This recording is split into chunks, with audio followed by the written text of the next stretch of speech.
For reasons that utterly escape everyone involved, you're listening to A Bipolar, a Schizophrenic, and a Podcast. Here are your hosts, Gabe Howard and Michelle Hammer.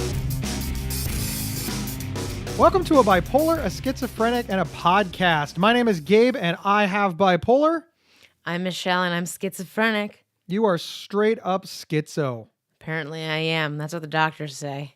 Michelle, one of the questions that people living with mental illness get asked pretty much ad nauseum is, are you happy? Do people ask you this? Yeah, I think so. Yeah. There's a bunch of them. Are you okay? How are you feeling? Are you doing okay? I hate the one, so how are you doing? Like on a personal level, like how are you doing personally? You know? They're asking if we're happy. I mean, and I'm not saying that's necessarily a bad question. I mean, they want to know if we're okay. And the way that we as a society gauge okay is if we're content, if we're happy, if we're not sad. I mean, it's not an unfair question, right? I mean, do we really want to get mad at people for making sure that we're content, that we're happy? I feel like people have ulterior motives sometimes when they ask you if you're happy. What? They want to see if you could actually be happy. So you think it's like a gotcha question? Sometimes. Really? Like, are you happy? I feel like maybe you're hanging out with like mean people. Nobody has ever asked me if I'm okay or if I'm happy so that they can trick me. I mean, how would that go? Gabe, are you happy? Yes. Aha! I have fooled you, you non-bipolar liar. I mean, that's kind of weird, you have to admit. Whatever. One of the reasons we want to do this episode is because one, there's like 5 questions that people with mental illness gets asked constantly. You know, have you taken your meds? Are you doing okay? How are you feeling? Are you happy? The are you happy one handcuffs me. Why? Because I don't know.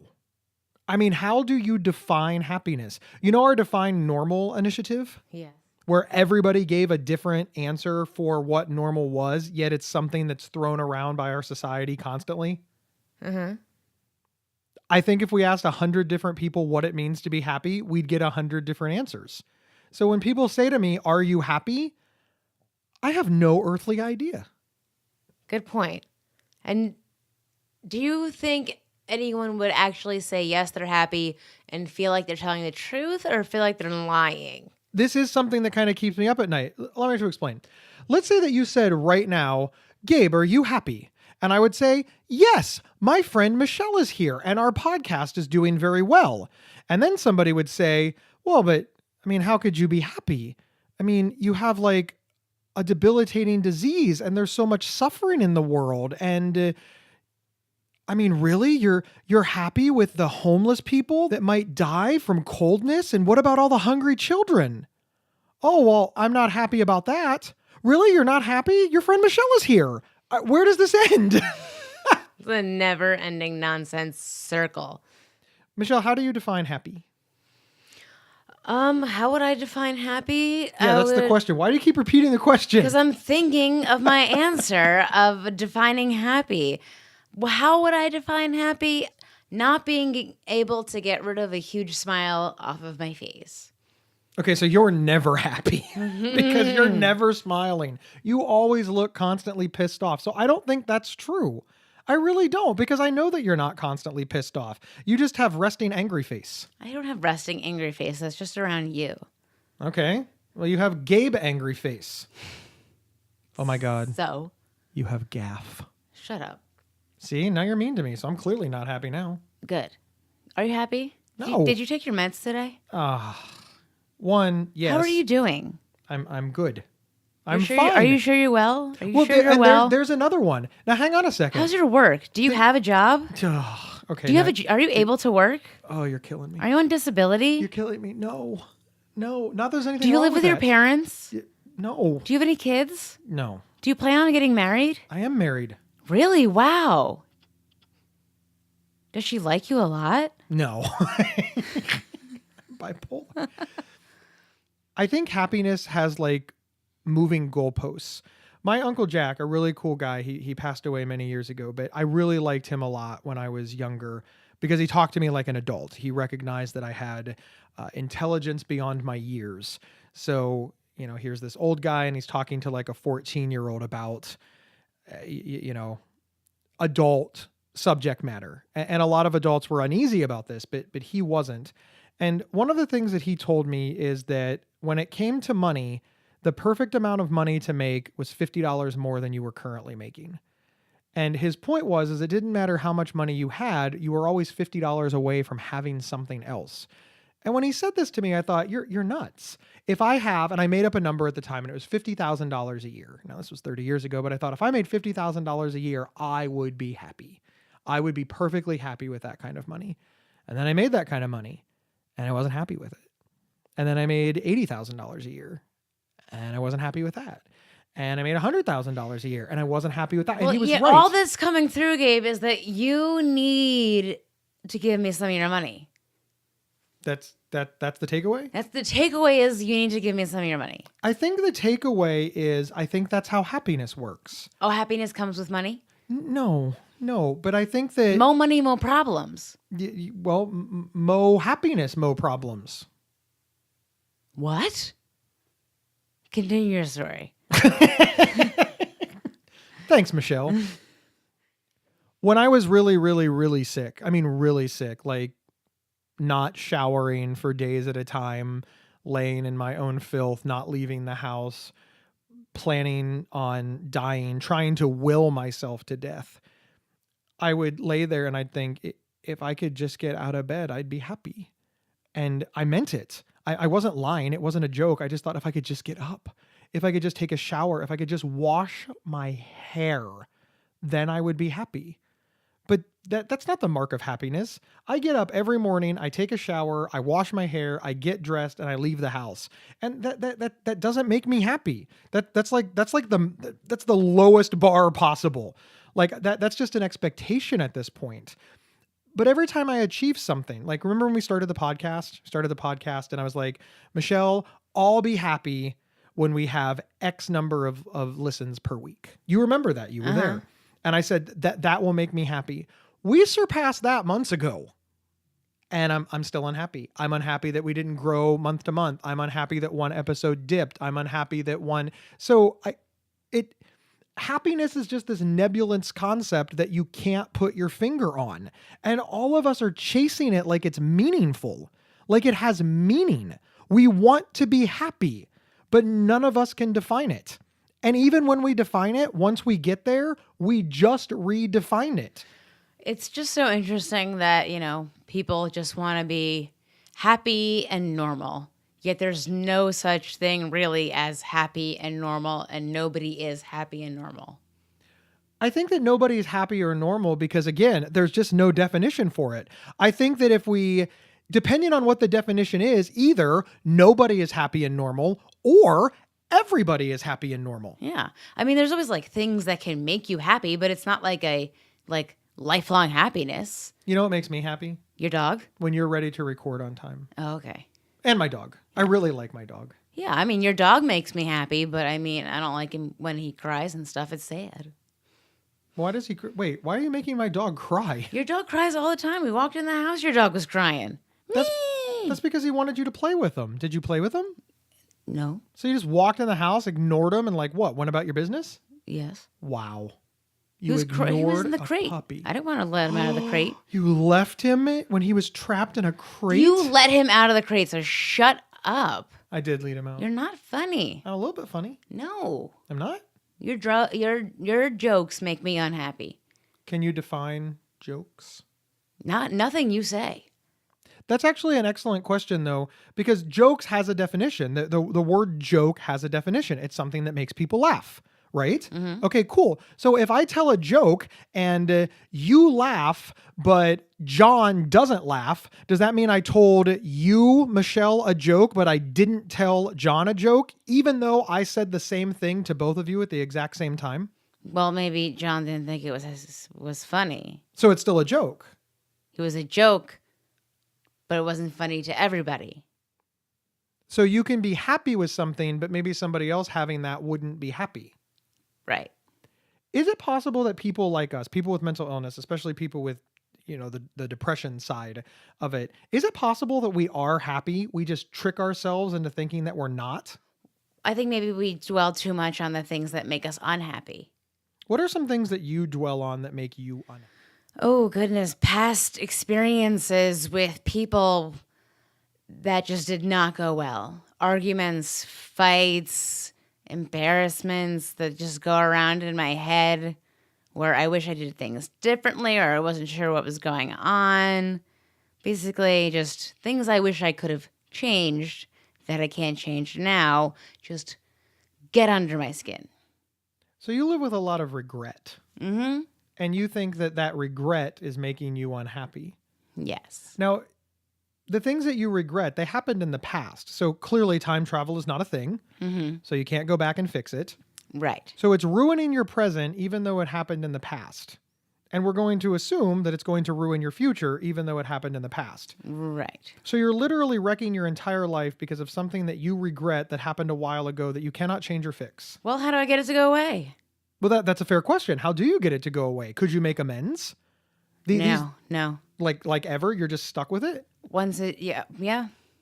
What about like radical acceptance? What about like, look, I accepted that I did this. I accepted it was wrong and I accept that I won't do it again. And therefore I forgive myself. Some things weren't really my fault. Then why do you regret them? And why are you unhappy about them? Because sometimes things are just unfair. So you're upset about things that aren't fair. Yeah. So you're unhappy about something that's unfair that you had no control over at the time, and you certainly don't have any control over now because, again, time travel is not a thing. Yes. That's nuts. Hold that thought, Michelle. We're going to step away to hear from our sponsors. This episode is sponsored by BetterHelp.com. Secure, convenient, and affordable online counseling. All counselors are licensed, accredited professionals. Anything you share is confidential. Schedule secure video or phone sessions, plus chat and text with your therapist whenever you feel it's needed. A month of online therapy often costs less than a single traditional face-to-face session. Go to BetterHelp.com/Psych Central and experience 7 days of free therapy to see if online counseling is right for you. BetterHelp.com/Psych Central. And we are back discussing happiness. Well, we just got to all the root of my problems, Gabe. Thank you so much. That I can't change the past and it won't get out of my head. I feel the exact same way. I'm still upset about how my first marriage ended. I'm still upset about how my second marriage ended. I am now worried constantly about how my third marriage will end. Because all marriages end. I mean, they either end in death or divorce. So there's not good odds. Either way, you're kind of SOL here. But the things that I did in my past, some of them I was able to make up for. As you know, my second wife and I, she's my bestie. She's my BFF. And I've apologized to her and I've told her I was sorry. And we still fight about this stuff because, we're very immature as people. But I think there's a level of forgiveness there. But my first wife will not forgive me. She flat out. What did you do to her? Well, I married her. That was bad. It was bad to marry her? That's what she said? It turns out that women don't really like being married to untreated bipolars. I had no idea. What was it? It was your fault for marrying her? She said yes. She said I do. How is that your fault? Didn't she know that you were an untreated bipolar? No. She didn't? No, none of us did. I didn't get diagnosed with bipolar until after she left. That she was one of the things that led me down the suicide road. Her leaving, I wrecked my job, my marriage, my house, my home life. I was an embarrassment to my parents. She picked up and left, and I was just like, fuck it, I want to die. And luckily, I mean, again, I know that sounds weird, but me being suicidal and instituting a suicide plan and being so depressed and so messed up, that's what let somebody see it and take me to the emergency room. She should forgive you, though. Don't you think? I would like to think that she would, but she believes that I'm faking bipolar in order to con people for money. Are you serious? That's not something you can make up. Okay, I don't really like her that much anymore. I can't feel that way. It would be easy if I could say that. I do think that she should consider everything that I went through and should consider that I was in a psychiatric ward and on and on. Here's and on. what I don't understand. Know why she doesn't believe in mental illness, but she doesn't. If she was with you and she saw you acting like you were acting so much that she left and then you happened to end up in the psych ward, wouldn't she have said, oh, that makes a lot of sense? No, She thought that I was faking because she believes that mentally ill people look a certain way. She believes that mentally ill people can't be intelligent. They can't hold down jobs. They rock back and forth. They drool. She believes in a very stereotypical version of mental illness. She is a bitch. And no, she's not. And that's the thing. I did hurt her. Do you know how many times I flew into a blind rage and just started screaming? I would be up for 2, 3, 4 days at a time and not come home and just go out and fuck everything that moved. That's not something that you can do to somebody and not like give them long lasting emotional scars. I was her husband and I let her down. I broke her trust. And we can discuss until we're blue in the face that I did this because I had bipolar disorder. And some of that is true. But the bottom line is she doesn't want to forgive me, and that's up to her, and I have to live with that. And I would love to take your tact and just be like, yep, bitch. But I can't. I wronged her. The end. Do you want her in your life? No, I want her not to be mad at me. It would alleviate, and here's the key, it would alleviate my guilt if she was no longer mad at me. Because I feel like I have caused her pain and unhappiness that is going to span her lifetime because she spent 5 years married to me. And that's a lot. I would hate to think that because somebody knew me, their life was worse. And that's what we have. Because she knew me, her life is worse. That's hard. It's hard to know that I made somebody's life worse. And that makes me unhappy. I mean, I think I've given people challenges while they dealt with me, but I wouldn't say I've made people's life worse. Maybe made it more interesting at times. I don't know. I have certainly made people's lives more interesting at times as well. But the big regret I have and something that keeps me from being happy is the way that I treated other people. And while it is true that bipolar disorder played a part in that, it wasn't all bipolar disorder. It factored in, but I was an asshole. I mean, at least now you know to apologize. Yes. So, at least you're not still on that track, yelling at her and she's a horrible person. You know to apologize. Yes. I was an incredibly bad husband. Do you ever think people are trying to ruin your happiness? That's an interesting one as well, because one, yes, I absolutely think that people are trying to ruin my happiness. But I also think just as strongly that I am not happy. So that's kind of messed up.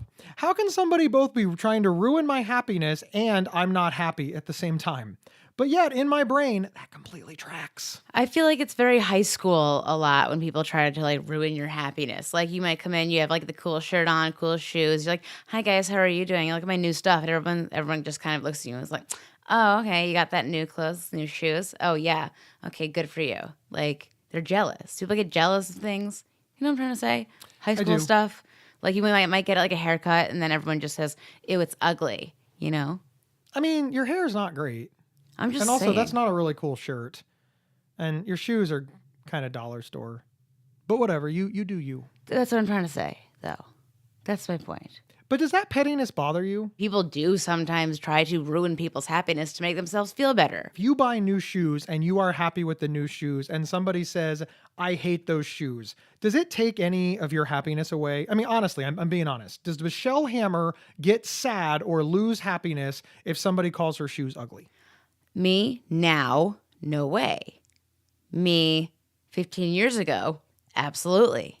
But there's still stuff that people can say to you yes. that hurt your feelings. Yes. I just find that incredibly hard to believe because when I see you, I see somebody with just so much confidence. You have guts that I cannot quantify into words.